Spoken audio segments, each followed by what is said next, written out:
Consequences क्या है deforestation के, कि अगर हम पेड़ काटते चले जाएंगे तो क्या होगा। ठीक है, अब कॉन्सिक्वेंसेस ये है कि अगर आप पेड़ों को नहीं बचाओगे तो क्या होगा, टेम्परेचर जो है वो बढ़ जाएगा अर्थ का। उसको क्या कहते हैं, क्या कहते हैं, कौन बताएगा। मैम जो ट्रीज है, answering why so, what is ma'am it जो फॉर अनिका। ट्रीज है वो अपन मैम जो ट्रीज हैं वो अपन को ऑक्सीजन प्रोवाइड करते हैं, बट अगर ट्रीज नहीं होंगी तो अर्थ पे CO2 ज्यादा होगा, तो इसलिए वो हमारी हेल्थ को इफेक्ट करेगा। क्या करेगा, अर्थ को क्या होगा, अर्थ को what is the term that is used for increase in the temperature of earth, अर्थ का टेम्परेचर बढ़ जाएगा, इसको क्या कहते हैं एक सिंगल टर्म में। यस साई बताओ।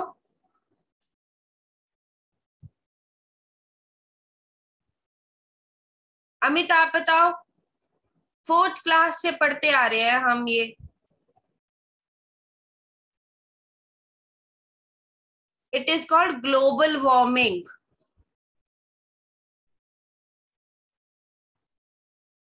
याद आया कुछ, रोज ही तो न्यूज़पेपर में लिखा आता है ग्लोबल वार्मिंग हो रही है, ग्लोबल वार्मिंग हो रही है। Okay, what is global warming, कि जब पोल्यूशन का लेवल बढ़ जाता है, तो पोल्यूशन का लेवल बढ़ने से एटमॉस्फेयर में carbon dioxide, nitrogen dioxide, sulphur dioxide, ऐसी सी गैसेस का, इनको क्या कहते हैं, ग्रीन हाउस गैसेस। हाँ जी अमित, ग्रीन हाउस गैसेस का अमाउंट बढ़ जाता है तो इससे क्या हो रहा है, अर्थ का टेम्परेचर बढ़ रहा है। अर्थ का टेम्परेचर बढ़ने से क्या हो रहा है, पोलर आइस मेल्ट हो रही है, हो रही है। This is called global warming, the increase in the temperature of the earth due to pollution, due to the increase in greenhouse gases. अब pollution को कम कौन कर रहा है, कार्बन डाइऑक्साइड को कम कौन कर रहा है, प्लांट्स कर रहे हैं ना, ट्रीज कर रहे हैं। अगर आप ट्रीज ही काट दोगे तो क्या होगा, कार्बन डाइऑक्साइड और बाकी जो ग्रीन हाउस गैसेज है उसका जो अमाउंट है वो बढ़ जाएगा एटमोस्फेयर में। तो क्या होगा, इनका ये करती क्या है, इनको ग्रीन हाउस गैसेज क्यों कहते हैं, कौन बताएगा। Amit,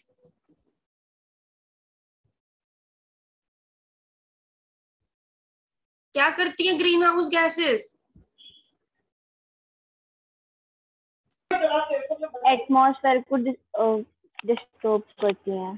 green house gases basically सन की रेस को ट्रैप करके रखती है ताकि वो अर्थ में एक वार्मथ दे सके, एक प्रॉपर टेम्परेचर दे सके। उन्होंने एक लेयर बनाया होता है अर्थ के अराउंड, वो सन की रेस को बाहर नहीं निकलने देती है एटमॉस्फेयर में से। तो जितनी ज्यादा ग्रीन हाउस गैसेस होंगी उतनी ज्यादा entrapment of air of radiation हो जाएगी, एंट्रैपमेंट ऑफ सन रेज हो जाएगी और उतनी ज्यादा हीटिंग होगी, that is known as global warming. Okay, तो कौन कौन सी गैसेस है जो ग्लोबल वार्मिंग करती है, ये बड़ा इंपॉर्टेंट क्वेश्चन पेपर में आता है। They are carbon dioxide, nitrogen, nitrous oxide, methane, ozone ozone. And chlorofluorocarbons. ये आपने नोट करके रखना है, these all are green house effect gases जो कि अर्थ के टेम्परेचर को बढ़ा रही हैं, ग्लोबल वार्मिंग के लिए रिस्पॉन्सिबल है। अब ये गैसेस क्या करती हैं, देखो ये अर्थ है, I just show you, see this is earth. Earth के आसपास ये क्या करती हैं, एक इंसुलेटिंग लेयर बना लेती है। मतलब ये जो सन है ना, अब सन से हीट रेज आई और वो अर्थ के एटमॉस्फेयर में आई, ये इनको टकरा के ना वापस नहीं जाने देती, अर्थ के अंदर ही रखती है। तो इसकी वजह से क्या होता है, यहाँ पर टेम्परेचर राइज हो जाता है अर्थ के आसपास।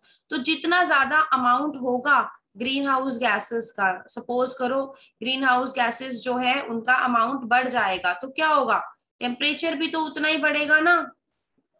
Got it, everybody got it, give me a thumbs up. Akshita, have you understood. Ma'am, your voice is not coming and cutting also. Beta, you must be having some network issue then. Anika, are you able to hear me? Yes, ma'am, clearly. Okay. Have you understood what is the meaning of greenhouse gases and how it is resulting in global warming? Yes, ma'am. Amit, have you understood? Say yes or no. कुछ बोलिए बेटा. Yes, ma'am. Okay, so main, switch on your camera. Samrit, have you understood? Yes, ma'am. And Sai? Okay. So ये radiations जो है वो space में वापस नहीं जा पाती हैं क्योंकि ग्रीन हाउस गैसेस जो है इनको वापस जाने नहीं देती हैं, रिफ्लेक्ट बैक होने नहीं देती है, तो ये हीटिंग ऑफ अर्थ के लिए रिस्पॉन्सिबल हो जाती है.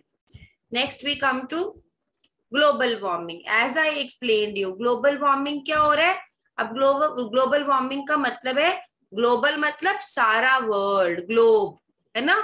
ग्लोबल का मतलब सारा वर्ल्ड हो गया ना, ग्लोब हो गया, ग्लोब में तो सारी अर्थ आ गई.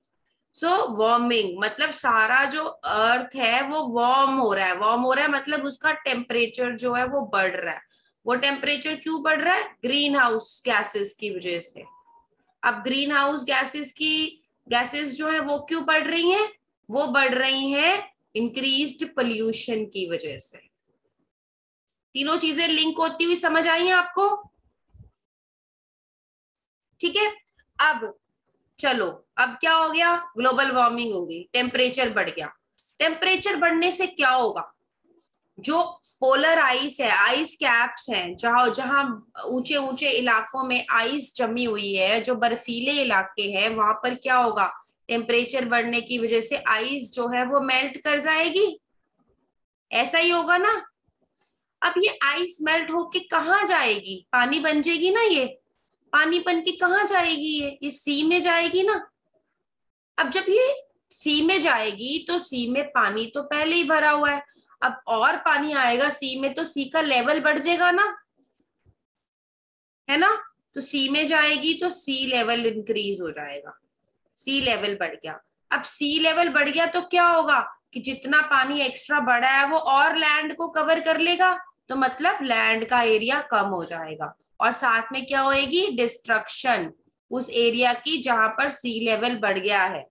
यही होगा ना. धरती जो है वो पानी में समाती चली जाएगी. याद आया डायनासोर्स कैसे एक्सटिंक्ट हुए थे? उसको स्टोरी देखी होगी, कोई मूवी देखी? तो इसका मतलब है कि अल्टीमेटली हम पोल्यूशन करके क्या कर रहे हैं? हम हमारी मदर अर्थ को ही डिस्ट्रॉय करते जा रहे हैं. हमें क्या करना है? हमें ग्रीन हाउस गैसेस को कम करना है, मतलब हमें पोल्यूशन को रोकना है. पोल्यूशन को कैसे रोक? It leads to the flood. Yes, beta, it leads to the flood. Whenever the sea level will rise, water level will rise, it will lead to the floods, है ना. अब हमें क्या करना है? हमने हमारी मदर अर्थ को बचाना है, हमने खुद को भी बचाना है, हमने प्लांट्स को भी बचाना है, हमने सारी बायोडाइवर्सिटी को बचाना है. देखिए फ्लड्स आ गया. अब जो ट्रीज हैं अगर हम उन्हें नहीं बचाएंगे तो क्या होगा? फ्लड्स हो जाएंगे. कैसे हो जाएंगे? अभी हम सब कुछ करके हटे हैं. तो अब क्या होता है कि सारी माउंटेन स्लोप्स वगैरह के ऊपर ट्रीज होते हैं. ठीक है. अब वो ट्रीज क्या करते हैं? अगर पानी बहुत स्पीड से आ रहा है तो उसको स्लो डाउन करते हैं, उसकी स्पीड को कम कर देते हैं ना. अगर ये प्रेजेंट नहीं होंगे तो पानी जो है वो बहुत स्पीड से आएगा और साथ में वो नीचे लैंड एरिया पे आकर फ्लड्स कॉज कर देगा, है ना. ऐसा ही होगा. ये भी इस तरीके से भी फ्लड्स आ सकते हैं, दूसरे तरीके से भी आ सकते हैं जो मैंने आपको इससे पहले बताया. देन ड्राउट्स का मतलब अब जब जैसे जैसे टेम्परेचर बढ़ेगा वाटर साइकिल डिस्टर्ब हो जाएगा. वाटर साइकिल क्या होता है?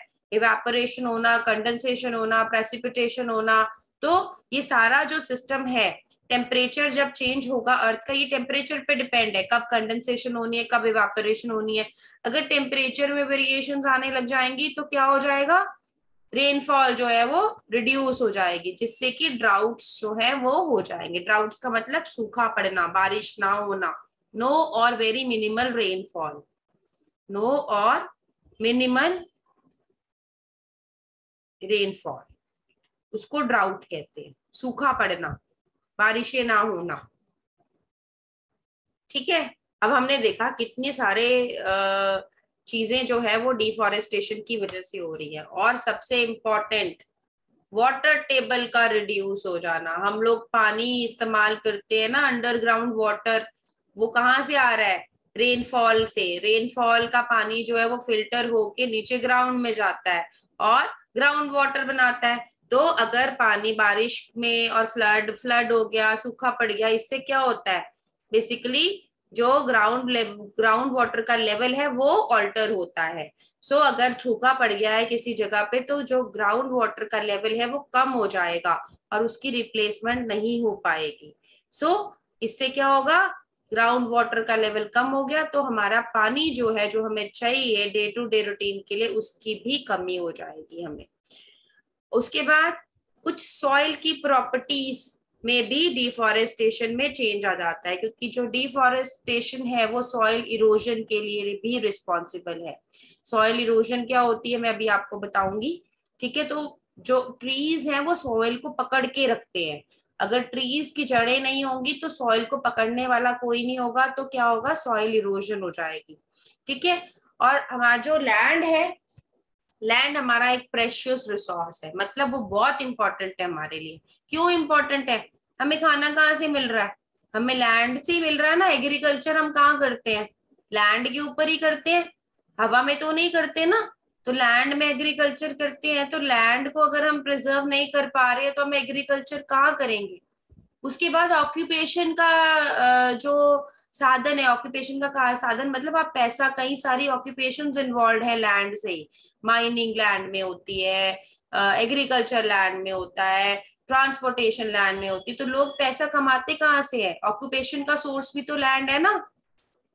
सो लैंड के अब जैसे जैसे पॉपुलेशन बढ़ती जा रही है, पॉपुलेशन बढ़ती जा रही है, तो क्या हो रहा है, लैंड की जो एक्सप्लॉयटेशन है वो भी बढ़ती जा रही है। लैंड की एक्सप्लॉयटेशन का मतलब लैंड पे ही रहना है, लैंड से ही खाना खाना है, लैंड से ही पैसा कमाना है, लैंड से ही अपनी सारी नीड्स पूरी करनी है। तो अल्टीमेटली पॉपुलेशन थोड़ी सी बढ़ती है लेकिन लैंड के ऊपर प्रेशर बहुत ज्यादा बढ़ जाता है ना। ऐसा ही हो रहा है ना, गॉट इट। सो लैंड को हमें फर्टाइल रखना है, तभी तो हम हमारी नीड्स फुलफिल कर पाएंगे, तभी हम खाने की जरूरतों को पूरा कर पाएंगे। अब क्वेश्चन नंबर 2 आ जाता है कि how does deforestation reduce rainfall on the one hand and lead to flood on the other hand. ये हम डिस्कस कर चुके हैं, क्योंकि ये क्या कर रहा है, ये वाटर साइकिल को डिस्टर्ब कर रहा है ना। वाटर साइकिल को डिस्टर्ब कर रहा है, तो इससे क्या हो रहा है, बेसिकली हमारा जो ट्रीज है वो क्या करते हैं, रेनफॉल है वो कम हो रहा है। हाँ जी, हमारे जो ट्रीज है एक तो वो फ्लड को बचाते हैं और सॉइल इरोजन को भी बचाते हैं। अब ट्रीज क्या होते हैं, अगर हैवी रेनफॉल होती है तो ट्रीज फ्लड को बचा लेते हैं, उसकी स्पीड को कम कर देते हैं पानी की। और ट्रीज और क्या करते हैं, वो पानी के इवेपोरेशन को भी हेल्प करते हैं। अगर पानी ज्यादा हो गया है तो उसकी इवेपोरेशन में भी हेल्प करते हैं। लेकिन अगर ट्रीज नहीं होंगे तो ये नेचुरल डिजास्टर्स भी बढ़ जाएंगे।